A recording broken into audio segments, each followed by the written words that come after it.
بسم الله الرحمن الرحيم الحمد لله رب العالمين وصلى الله وسلم وبارك على سيدنا محمد وعلى آله وصحبه وسلم تسليما كثيرا. In the beginning of the book, because he's going to talk about on a very practical level of what to do to gain the guidance, which is actually leading a person to taqwa, which is actually the essence of the guidance. So taqwa, right? It is something that Allah subhanahu wa ta'ala has ordered and talked about it in so many places in the Quran. Even when he talks about the book, ذَلِكَ الْكِتَابُ لَا رَيْبَ فِيهِ هُدًى لِلْمُتَّقِينَ. There's no doubt in this book. هُدًى لِلْمُتَّقِينَ. It's a guidance for those who have taqwa. So even to get guidance from the Quran, you have to have the prerequisites of God consciousness. And right from the beginning, it talks about the intention, because this is very important, in particular in the Shafi'i madhab, in the fiqhi realm, according to the jurisprudence of the school of Imam al-Shafi'i. Intention is very important in many things, even for wudu, to pray. So intention is very important. So that's why he emphasizes a lot on the intention right in the beginning, and then he will talk about, because he is saying, what was the whole book about? It was an answer to a question that one of his students asked. So now he's asking, and he's going to give him some knowledge, some information. So he wants to actually tell his student that even when I'm giving you this information, you have a great aim, great goal in your life that you want to achieve, the seeking of knowledge. But even this knowledge that I'm giving you, you have to make sure that your intention is good. So he starts with that. And then he talks about guidance, and he says, ولكن ينبغي لك أن تعلم قبل كل شيء أن الهداية التي هي ثمرة العلم لها بداية ونهاية وظاهر وباطن، ولا وصول إلى نهايتها إلا بعد إحكام بدايتها، ولا عثور على باطنها إلا بعد الوقوف على ظاهرها. Page 16, the last paragraph. Yes.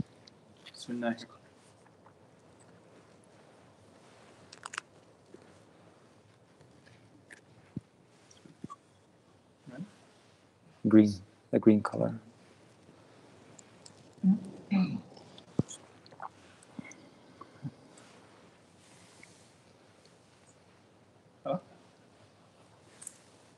Go without it. Go with that? Okay. You should know before all else that guidance, which is the fruit of knowledge, has a beginning and an end, an outward aspect and an inward essence. There's no way to reach the end without mastering the beginning, just as there's no way to discover the inner essence of it until you have arrived at an understanding of its outward. And then after that, he will indicate to the beginning, right from the beginning, what is your aim? What is your goal? What do you have in mind, that why you want to seek knowledge? And how do you feel yourself? How do you feel about it? And then after that, he categorized the intention once you start seeking knowledge of what you want the outcome of gaining that knowledge. He puts that into 3 categories. And then he goes back to the actual, where he starts the beginning and the end of guidance, and their inward and outward, and he will start from there again by dividing the book into 3 categories. And in between, where he mentions those 3 categories of people, what they intend out of seeking knowledge, he quotes a lot of ahadith and some verses of the Quran. So we will quickly go through all of this, inshallah. وها أنا مشير إليك بهداية لتجرب بها نفسك وتمتحن بها قلبك.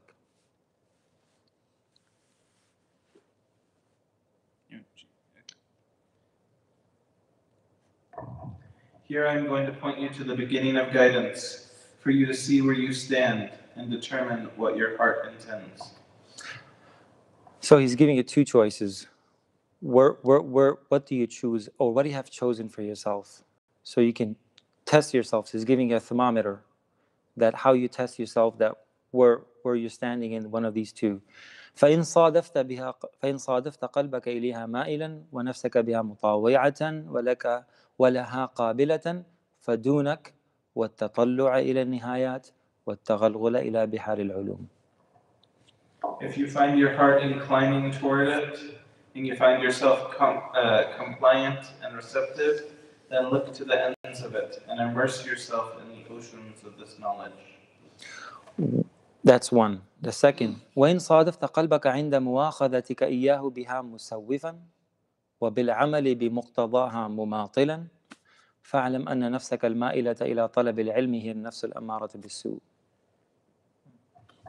If, on the other hand, you find that in taking stock of it, your heart puts off starting it or asks for more time in responding to its demands, then know that part of your lower self wanting knowledge is the self that commands to evil, which has risen up out of obedience to the accursed shaitan. وقد انتهضت مطيعة للشيطان اللعين ليدليك بحبل غروري فيستدرجك بمكيدته إلى غمرة الهلاك. Shaitan's strategy is to throw you the rope of deceit and pull you in by it to the abyss of destruction. His intention is to present evil in the form of good until he succeeds. So if a person is feeling the laziness and I don't know, okay, I'll do it later, I'll seek knowledge later. So that's right. So he says that it's two things. It's the nafs, your nafs al-amara bisu, the lower self that is taking you towards evil. And also the shaitan is also he has ropes that is pulling the strings, he's pulling the strings. And then he says, وَقَصْدُهُ أَنْ يُرَوِّجَ عَلَيْكَ الشَّرَّ فِي مَعْرِضِ الْخَيْرِ حَتَّى يُلْحِقَكَ بِالْأَخْسَرِينَ أَعْمَالًا الَّذِينَ ضَلَّ سَعْيُهُمْ فِي الْحَيَاةِ الدُّنْيَا وَهُمْ يَحْسَبُونَ أَنَّهُمْ يُحْسِنُونَ صُنْعًا. This is the Quran. Yes. His intention is to present evil in the form of good until he succeeds in making you of those who lose the most in respect of their deeds, whose efforts have been wasted in this life, while they reckon that they do good work. وعند ذلك يتلو عليك الشيطان فضل العلم ودرجة العلماء. You have no intention, if the person does not have intent through this guidance that he wants to reach Allah subhanahu wa ta'ala, he wants to reach starting from the outward all the way to the inward, and the beginning all the way to the end, then what will happen? He will say, oh, I know a lot, so I have some backing for that, because the shaitan, the second part, that is your enemy, that is pulling you and pulling the strings, he will also give you knowledge how to navigate through the negative part. So what he says, he will, the shaitan, وعند ذلك يتلو عليك الشيطان فضل العلم ودرجة العلماء وما ورد فيه من الأخبار والآثار ويلهيك عن قوله صلى الله عليه وسلم من ازداد علما ولم يزدد هدى لم يزدد من الله إلا بعدا. At this point, Shaitan will recite to you the excellence of knowledge and the high rank of the scholars and all that has been related about it in hadiths and other narrations. And he will so divert you from the warning of the Prophet ﷺ. He who increases in knowledge but not in guidance increases only in the distance from Allah Most High. So he will quote a few hadith. So right, the other ayat, right, that Allah subhanahu wa ta'ala has raised the ranks of those people who have knowledge. هل يستوي الذين يعلمون والذين لا يعلمون? Can those people who have knowledge be equal to those who don't? So all of those things, right, those beautiful hadith about seeking knowledge and having knowledge and the virtue of the people of knowledge. But on the other hand, he forgets, because that shaitan is pulling those strings, and he forgets the other side, where the Prophet ﷺ also said that whoever increases in knowledge and doesn't increase in guidance, then he has only increase in distance from Allah subhanahu wa ta'ala. So that's the person whose tasweef is in seeking knowledge, he's putting it off, procrastination, and he doesn't act upon what he has. Now, a lot of people question, then why should we even bother seeking knowledge, because I'm never going to act upon it.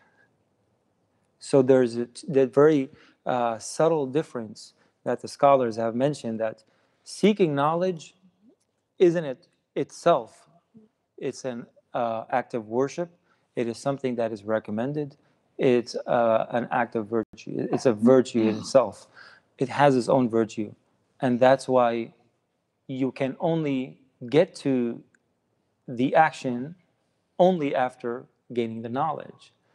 However, the fear that I might not be able to act upon what I'm learning, that's sometimes also the excuse of shaitan.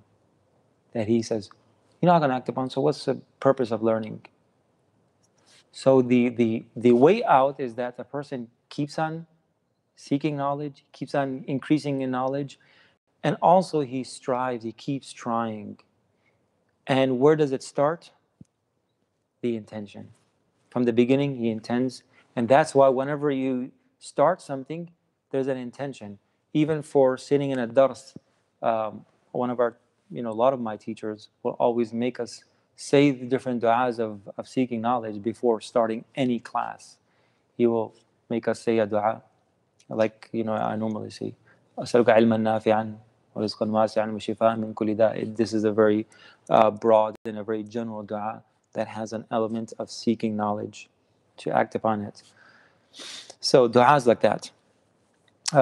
So those intentions, you keep trying, you keep seeking, you keep trying, you keep making intentions, and one day Allah will give you the tawfiq. And mashallah. On the other hand, also sometimes the question, it comes up, okay, we get it.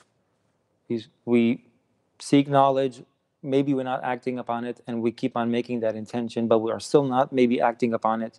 Now, can we convey that to others? Can we say that to others? Again, that's also it's a separate virtue for conveying the message. And therefore, for example, the scholars of hadith,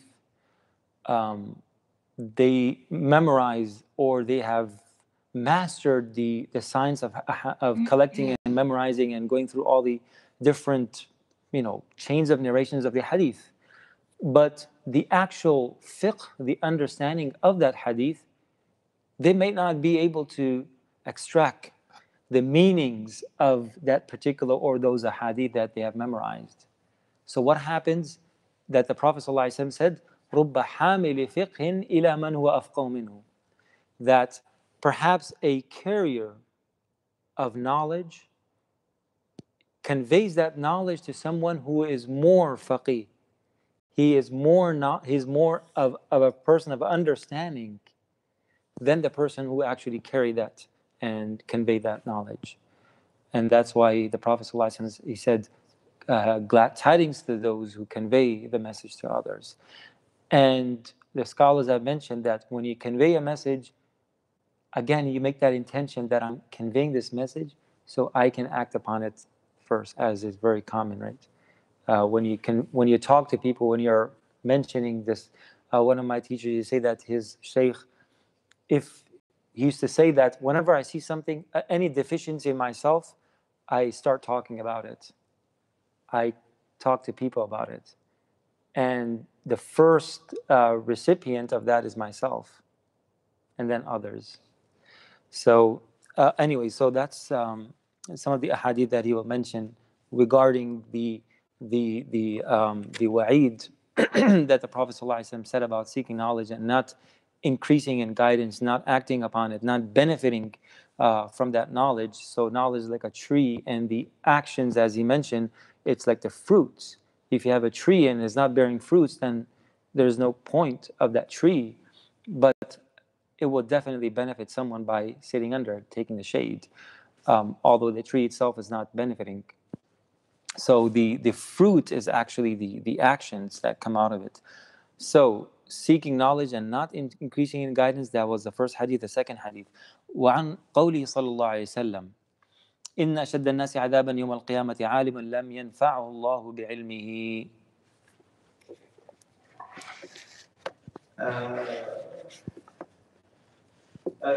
Another hadith is, of those most severely punished on the Day of Judgment is the knowledgeable person whom Allah did not benefit through his knowledge. وعن قوله صلى الله عليه وسلم اللهم إني أعوذ بك من علم لا ينفع وقلب لا يخشع وعمل لا يرفع ودعاء لا يسمع. And he sallallahu alayhi wasallam would supplicate for protection thus: I seek refuge in you from knowledge that does not benefit, a heart that does not fear, a deed that does not ascend, and an invocation that is not heard. So the Prophet ﷺ sought the protection or the refuge in Allah subhanahu wa ta'ala from these four things. The first one is ilm la yanfa, knowledge that does not benefit. So any benefit of that knowledge, right? Qalb la yakhsha, and a heart does not fear.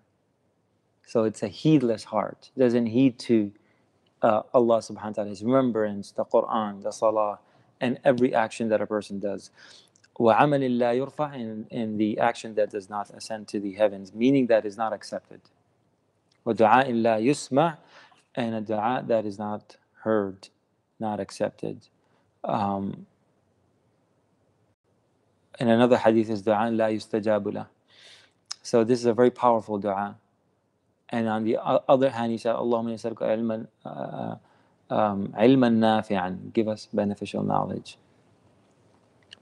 The other hadith that he mentions after, the third hadith, وعن قول صلى الله عليه وسلم مرة ليلة أسري بي إلى السماء بأقوام تخلط شفاههم بمقاريض من نار فقلت من أنتم قالوا كنا نأمر بالخير ولا نأتيه وننهى عن الشر ونأتيه.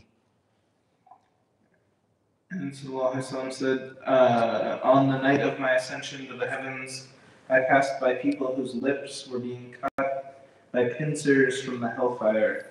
So I asked, who are you? They replied, we used to order the people to do good and not do it ourselves, and advise people against evil, even as we were doing it ourselves. فإياك يا مسكين أن تذغن لتزويره وتدلى بحبل غروره. Then beware, O destitute one, of following Shaitan's disingenuous advice and being roped in by his deceits. فويل للجاهل حيث لم يتعلم مرة واحدة وويل للعالم حيث لم يعمل بعلمي ألف مرة. So he's going to say, well, then don't even seek knowledge if this is so heavyweight thing to seek that if you don't act upon it, then he says that waylun, woe to the ignorant who does not learn, and woe only once, and woe 1,000 times to that person who seeks knowledge but he doesn't act upon it. And then after he says, وَعْلَمْ رَحِمَكَ اللَّهُ أَنَّ النَّاسَ فِي طَلَبِ الْعِلْمِ عَلَى ثَلَاثَةِ أَحْوَالٍ. Now people, when they start seeking knowledge, he says there are three types of people. The first one, very briefly he mentions, and then he mentions the second, which is a dangerous situation, but not that dangerous. But then the third one is the very dangerous situation. Now, the beginning, right? Seeking knowledge, the intention. And then once you start, you have to keep the goal and aim in mind all the way to the end. And that's why he's mentioning these three people. So when people are seeking knowledge, there are three types. رجل طلب العلم ليدخره زادا إلى المعاد ولم يقصد به إلا وجه الله تعالى والدار الآخرة فهذا من الفائزين. First is a man who seeks knowledge to make it his provision on the way to the next life, and intends by it nothing other than the countenance of Allah Most High and the home of the hereafter. He is one of the winners. So that's the first category. May Allah subhanahu wa ta'ala make us from them. ورجل طلبه ليستعين به على حياته العاجلة وينال به العزة والجاه والمال وهو عالم بذلك مستشعر في قلبه ركاكة حاله وخسة مقصده فهذا من المخاطرين. Second is a man who seeks knowledge to assist him in his present life and attain by it honor, good standing, and wealth. He is aware of what he is doing and feels in his heart that his state is not good and his intention is not right. He is one of those who put themselves in jeopardy. So he's in jeopardy. He is not all astray. So that's why in our religion we have something that is very incredible, that to sin or to do something wrong, to deviate, it's not a big deal as long as a person realizes that there's something wrong. But when a person becomes so heedless that he thinks he's right and there's nothing wrong, that's a compound jahl, heedlessness or misguidance, right? A person doesn't know, okay, he knows he doesn't know. But a person doesn't know, he thinks he knows, or he knows and he's on the wrong path and he still thinks that he's on the right path. So that's the most dangerous one. That's the third one that he says. What is the outcome? So that outcome then he mentions. How will he end? He's in jeopardy. فإن عاجله أجله قبل التوبة خيف عليه سوء الخاتمة وبقي أمره في خطر المشيئة. Yes. If he dies before making repentance, it must be feared that he will come to a bad end, and his fate is under the divine will. If Allah wants to forgive, He will forgive, and if He wants to punish, He will punish. But وإن وفق للتوبة قبل حلول الأجل وأضاف إلى العلم العمل وتدارك ما فرض منه من الخلل التحق بالفائزين فإن التائب من الذنب كمن لا ذنب له. If such a man is divinely guided to repentance before the arrival of his appointed time, and if he adds good works to his knowledge and redeems himself from his past shortcomings, he'll become one of the winners. For truly, one who repents of a sin is like one who has no sin. So the sinners are not that dangerous. Then there's those sinners who do sin and they never even have any remorse or feeling about it. And that's why in our traditions, sinning is not a big thing. That's the difference between Islam and Christianity. Christianity is that you sin, you have to go, you have to talk to someone, and it's not a big deal for us. For in Islam, sinning is not the big deal. The big deal is heedlessness. غفلة. اقترب للناس حسابهم في غفلة معرضون. So people are heedless about, what's going on. So that's a dangerous state. Sinning is not. That's why the angels who don't sin, they are still behind the human being. And the humans have even gone further than them in a higher state. Although they sin, but they make tawbah and get closer to Allah. Now, the third one. وَرَجُلٌ ثَالِثٌ اسْتَحْوَذَ عَلَيْهِ الشَّيْطَانِ. Shaitan has taken hold of him. فَاتَّخَذَ عِلْمَهُ ذَرِيعَةً إِلَى التَّكَاثُرِ بِالْمَالِ والتفاخر بالجاه والتعزز بكثرة الاتباع يدخل بعلمه كل مدخل رجاء أن يقضي من الدنيا وطره وهو مع ذلك يضمر في نفسه أنه عند الله بمكان لا تسامه بسمة العلماء وترسمه برسومهم في الزي والمنطق مع تكالبه على الدنيا ظاهرا وباطنا. Third is a man who has fallen completely under Shaitan's sway. This man uses his knowledge only to increase his wealth, boast of his rank, and take pride in his large following. Now, large following, this was maybe perceived in a different way, but now it's very common for even a child to understand what does following mean, having a lot of followers. So as I mentioned in the last session, that Imam Ghazali, his language is so relevant to every time. Subhanallah. With his knowledge, he explores every avenue, hoping to gratify all the desires he has for this world. In spite of all this, he still secretly believes he has a high place with Allah, because he adorns himself with the outer characteristics of the learned, following in their footsteps in dress and manner of speech, all the while rushing with frenzied desire toward the world, inwardly and outwardly. May Allah protect us. فهذا من الهالكين ومن الحمقى المغرورين إذ الرجاء منقطع عن توبته لظني أنه من المحسنين وهو غافل عن قوله تبارك وتعالى يا الذين آمنوا لما تقولون ما لا تفعلون كبر مقتا عند الله أن تقولوا ما لا تفعلون. This person is irretrievably lost. He is one of the foolish, deluded ones. This is because there is no hope for his repentance, as he is convinced that he is one of those who do good. Such a person is heedless of the words of Allah Most High. O you who believe, why say you that which you do not do? Most loathsome is it in the sight of Allah that you say what you do not. وهو ممن قال فيهم رسول الله صلى الله عليه وسلم أنا من غير الدجال أخاف عليكم من الدجال فقيل ومن هم يا رسول الله قال علماء السوء. He is one of those about whom the Messenger of Allah sallallahu alaihi wasallam was speaking when he said, there are some I fear more for you than I do the Antichrist, the Dajjal. People asked, who are they, Ya Rasulullah? He sallallahu alaihi wasallam said, evil scholars. Because they have power. They have power of drawing people towards them, using religion that is one of the most powerful tool to gain other than gaining Allah subhanahu wa ta'ala's pleasure. So it's a very very powerful thing that they have knowledge. So he says that's why the Prophet ﷺ said that something that I fear more than even Dajjal are the scholars of my ummah, right? Just like Dajjal will take away people from guidance, from the right path, and take them to the wrong side, the scholars also will be doing. But still, he says something very powerful after that.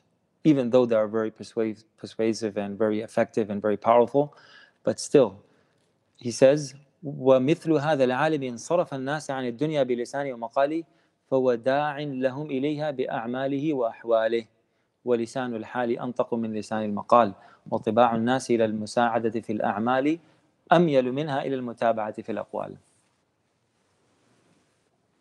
If the likes of a scholar urge people away from this world by their speech and statements, they actively invite them to it through their actions and state. This is because actions speak louder than words, and human nature is such that it is inclined more to take part in what is done than to obey what is said. Right? Actions speak louder than words. So that's why a lot of scholars, they didn't have to do a lot. Just by their being, just by their self, by their own actions. Just like the Prophet ﷺ, right? People mentioned the Prophet ﷺ's character, how he did things. And it's very powerful than speech that has no backing. So people later on realize that, oh, there's something wrong. So may Allah subhanahu wa ta'ala give us the intention, or give us the ability to seek knowledge that is beneficial and act upon it, and make us from those people who have a strong intention from the beginning and they continue seeking knowledge. And may Allah subhanahu wa ta'ala make us from those who are the true to themselves and to Allah subhanahu wa ta'ala, the sadiqeen. Ameen ya Rabbil Alameen wa sallallahu alayhi wa sallam Muhammad ala alihi wa sahbihi ajma'in. Inshallah, we call the adhan. Inshallah, from our next session, we will start the first chapter.